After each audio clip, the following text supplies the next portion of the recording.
Hey, this is Cliff, coming to you with another tip, trick, and pitfall. In this one, it could be a pitfall if you're framing corridor hard lids out of 3 5/8 or 2.5 inch studs. And it could be a trick if you're using Armstrong ShortSpan to span your corridors.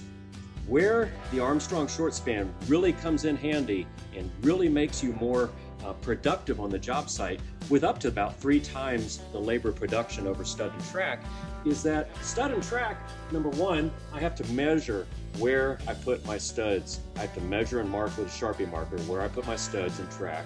Then when I put my studs in, I have to screw top and bottom to the stud to get it properly locked into place. That takes time with all the measuring.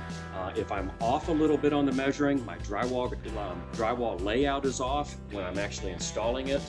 Using Armstrong ShortSpan, you can span up to 8'6" across a corridor without any vertical support to structure. That's right, all you have to do is lay the T on our locking angle mold or our cam knurled utility angle, and you can span 8'6" across a corridor with only 1 inch and 13/16 inch vertical profile height to the drywall grid ShortSpan T. The other trick with ShortSpan that makes you really productive is our LAM. It's locking angle molding. In the locking angle molding, it has locking tabs every 8 inches on center.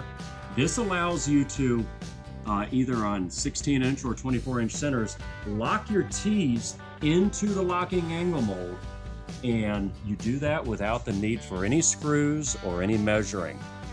So try Armstrong ShortSpan on your next corridor or high-rise residential project. I promise you will not be disappointed with the productivity increase that you experience on your next project.